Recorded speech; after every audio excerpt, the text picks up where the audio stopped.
वक्रतुंड महाकाय कोटिसूर्यसमप्रभा निर्विघ्नं कुरु मे देव सर्वकार्येषु सर्वदा। श्री शिवाय नमस्तुभ्यं। जय श्री कृष्णा। स्वागत है आप सबका आपके अपने YouTube चैनल प्रियंका शास्त्र ज्ञान में। भक्तों, आज के वीडियो में हम जानेंगे सकट चौथ, संकष्टी चतुर्थी या तिलकुटा चौथ कब है। सभी लोग इस चौथ को अलग अलग नाम से जानते हैं। अलग अलग प्रांत में यह चौथ अलग अलग नाम से जानी जाती है। यह सबसे बड़ी चौथ है। सर्वार्थ सिद्ध योग में पूजा का शुभ मुहूर्त बन रहा है। तिलकुटा चौथ कब है, किस दिन मनाई जाएगी संकष्टी चतुर्थी, वीडियो में सब जानेंगे। इसका क्या महत्व है, सकट चौथ से जुड़ी कहानी अवश्य सुने। वीडियो में आगे बढ़ने से पहले कमेंट बॉक्स में पूरे भक्ति भाव के साथ हर हर महादेव, जय श्री कृष्णा अवश्य लिखें।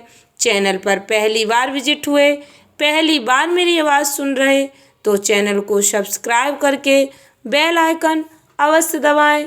इससे हमारे वीडियो की नोटिफिकेशन आप तक पहुंचती रहे और आपको नई नई जानकारी मिलती रहे। भक्तों, संकष्टी चतुर्थी यानी सकट चौथ, सकट चौथ का व्रत 2024 में किस दिन रखा जाएगा, इसका क्या महत्व है। सकट चौथ का व्रत संतान पर आए संकट को दूर करने के लिए रखा जाता है। सकट चौथ का व्रत बहुत ही महत्वपूर्ण है। हमारे सनातन धर्म में सकट चौथ का विशेष महत्व है। इस दिन व्रत रखने से संतान पर आई मुसीबत टल जाती है, जीवन में तरक्की मिलती है, संतान अपने जीवन में आगे बढ़ती है। सभी माताएं अपने संतान की सुरक्षा के लिए, तरक्की के लिए यह व्रत रखती हैं। भक्तों, सकट चौथ पर प्रथम पूज्य गणपति जी की उपासना करने से सारे संकट दूर हो जाते हैं। इस दिन माताएं अपनी संतान की लंबी आयु और परिवार की सुख समृद्धि की कामना के लिए उपवास रखती हैं। संकट चौथ को संकष्टी चतुर्थी, तिलकुटा चौथ, माघ चतुर्थी आदि अनेक नामों से जाना जाता है। यह व्रत भगवान प्रथम पूज्य गणेश जी को समर्पित है। इस व्रत में चंद्रमा को अर्घ्य देने का भी विशेष महत्व है। इस व्रत को करने से विघ्नहर्ता गणेश भगवान जी संतान के सारे कष्टों को दूर करते हैं। यह व्रत प्रतिवर्ष माघ मास के कृष्ण पक्ष की चतुर्थी तिथि के दिन सकट चौथ का व्रत रखा जाता है।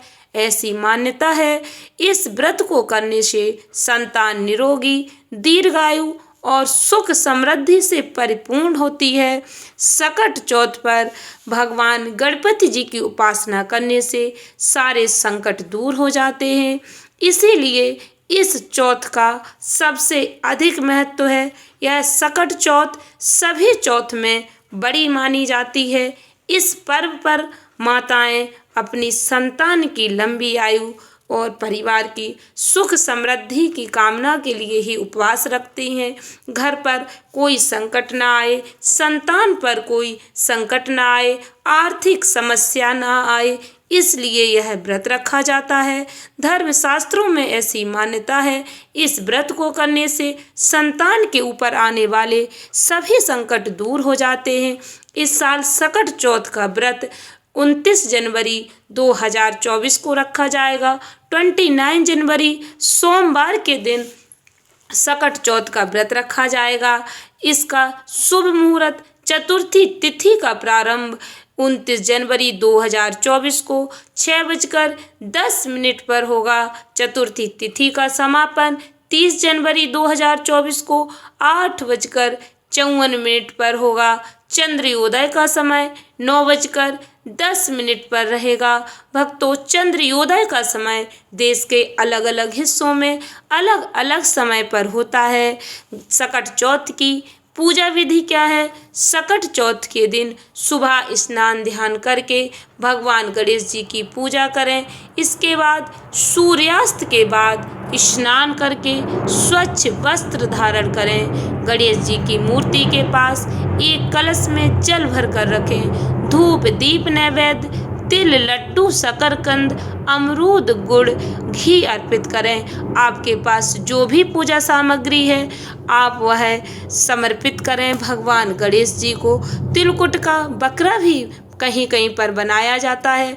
यदि आपके पास तिली इतनी अधिक नहीं है कि आप उसका बकरा बना सको तो आप आटे का भी बकरा बना सकते हैं और उसमें थोड़ी सी तिली डालकर यह तिलकुट का बकरा बन जाएगा।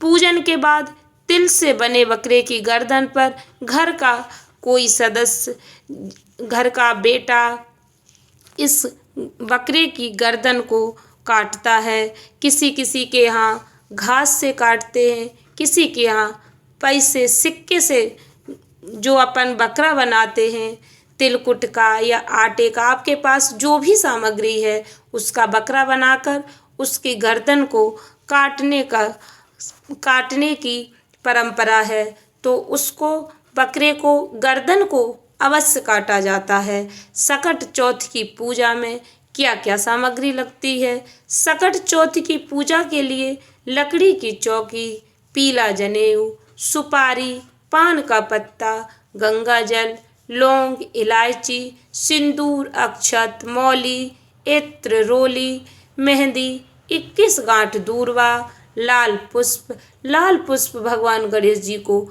अत्यधिक प्रिय है। भगवान गणेश की प्रतिमा पर मूर्ति जो भी आपके पास है उस पर लाल पुष्प समर्पित करें। गाय का घी, दीप धूप, तिल के लड्डू, फल। सकट चौथ व्रत कथा की पुस्तक, क्योंकि सकट चौथ के व्रत में कथा अवश्य सुननी चाहिए। कथा किसी भी व्रत में अवश्य सुननी चाहिए। कथा सुनने पर ही व्रत का पूर्ण फल प्राप्त होता है। आपके पास पूजा की जो भी सामग्री है आप पूर्ण श्रद्धा भक्ति के साथ भगवान गणेश जी को, सकट माता को समर्पित करें। सकट माता भगवान गणेश जी आपके घर पर आए संकटों को दूर करेंगे। आपके मन में जो भी कामना है आप उसका स्मरण करें। भगवान गणेश जी का जो भी मंत्र आपको याद है, ओम गंग गणपते नमः, उस मंत्र का निरंतर जाप करें पूजा करते समय। इससे भगवान गणेश जी की विशेष कृपा प्राप्त होती है। चंद्रमा को अर्घ्य देने के लिए दूध गंगा जल, कलश में दूध गंगा जल चीनी डालकर चंद्रमा को अर्घ्य दें। भक्तों, पूर्ण श्रद्धा भक्ति से आप जो भी पूजा आराधना करते हैं तो उसका फल अवश्य प्राप्त होता है। सकट चौथ के व्रत में पान के प्रयोग का भी विशेष महत्व होता है। यदि आप पान का पत्ता गणेश भगवान को समर्पित करते हैं तो गणेश भगवान जी आपकी मनोकामना को अवश्य पूर्ण करते हैं। शास्त्रों में इसका वर्णन मिलता है। भगवान श्री गणेश जी की पूजा में पान का प्रयोग करने से आपकी जो भी मनोकामना है, चाहे वह मनोकामना किसी भी प्रकार की हो, नौकरी की हो, बिजनेस व्यापार में तरक्की की हो, आर्थिक समस्याओं से आप परेशान हैं उनसे छुटकारा पाने की हो, रोग बीमारी आपका पीछा नहीं छोड़ रही, जो भी आपकी मनोकामना है, पान का पत्ता समर्पित करते समय आप अपनी मनोकामना का स्मरण करके भगवान गणेश जी को यह पान का पत्ता समर्पित करें तो आपकी कामना अवश्य पूर्ण होगी। ऐसी मान्यता है कि माता लक्ष्मी जी को भी पान अति प्रिय है। कहते हैं सकट चौथ पूजन में भगवान गणेश जी को पान अर्पित करने से माता लक्ष्मी जी का भी आशीर्वाद प्राप्त होता है। ओम गंग गणपते नमः का आप जाप अवश्य करें। सकट चौथ के दिन ब्रह्म मुहूर्त में स्नान करके स्वच्छ वस्त्र धारण करके भगवान गणेश जी की पुष्प दूर्वा लड्डू आदि से विधि विधान पूर्वक पूजा करनी चाहिए। विघ्नों को हरने वाले विघ्नहर्ता भगवान गणेश जी के मंत्र ओम गणपते नमः का जाप अवश्य करें। इस मंत्र का जाप करने से गणेश जी अपने भक्तों पर अवश्य प्रसन्न होते हैं। संतान की लंबी आयु के लिए सकट चौथ व्रत की कथा अवश्य सुननी चाहिए। रात्रि में चंद्रमा को अर्घ्य देकर उसके बाद ही व्रत संपन्न करना चाहिए। भक्तों, वीडियो को पूरा सुने। वीडियो में हम बताएंगे सकट चौथ के दिन पढ़ी जाने वाली सकट माता की कहानी के बारे में। सकट चौथ के दिन खास तौर पर एक देवरानी जेठानी वाली सकट माता की कहानी पढ़ी जाती है और दूसरी गणेश जी और बुढ़िया माई वाली कहानी पढ़ी जाती है। इसमें हम आपको दोनों ही कहानी सुना रहे हैं। एक बुढ़िया थी, वह बहुत ही गरीब और दृष्टिहीन थी। उसके एक बेटा और बहू थे। वह बुढ़िया सदैव गणेश जी की पूजा किया करती थी। एक दिन गणेश जी प्रकट होकर उस बुढ़िया से बोले, बुढ़िया माँ, तू जो चाहे सो मांग ले। बुढ़िया बोली, मुझसे तो मांगना नहीं आता, कैसे और क्या मांगू। तब गणेश जी बोले, अपने बहू बेटे से पूछ कर मांग ले। तब बुढ़िया ने अपने बेटे से कहा, गणेश जी कहते हैं तू कुछ मांग ले, बता मैं क्या मांगू। पुत्र ने कहा, माँ तू धन मांग ले। बहू से पूछा तो बहू ने कहा, नाती मांग ले। तब बुढ़िया ने सोचा कि ये तो अपने अपने मतलब की बात कह रहे। अतः उस बुढ़िया ने पड़ोसिनों से पूछा तो उन्होंने कहा, बुढ़िया तू तो थोड़े दिन जिएगी, क्यों ना धन मांगे और क्यों नाती मांगे। तू तो अपनी आंखों की रोशनी मांग ले, जिससे तेरी जिंदगी आराम से कट जाए। इस पर बुढ़िया बोली, यदि आप प्रसन्न हैं तो मुझे 9 करोड़ की माया दें, निरोगी काया दें, अमर सुहाग दें, आंखों की रोशनी दें, नाती दें, पोता दें और सब परिवार को सुख दें, अंत में मुझे मोक्ष दें।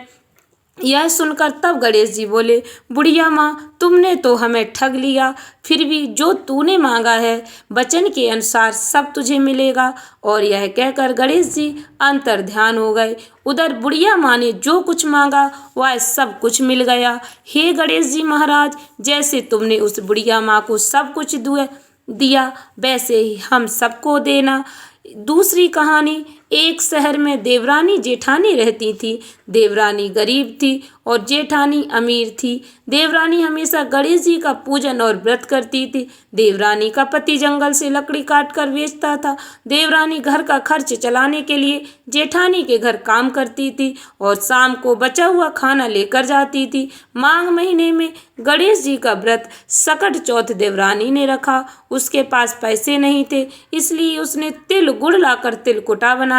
पूजा करके तिल चौथ की कथा सुनी और जेठानी के यहाँ काम करने चली गई। सोचा शाम को चंद्र को अर्घ देकर जेठानी के यहाँ से लाया खाना और तिलकुटा खाएंगी। शाम को जब जेठानी के घर खाना बनाया तो उसके जेठानी का व्रत होने के कारण सभी ने खाना खाने से मना कर दिया।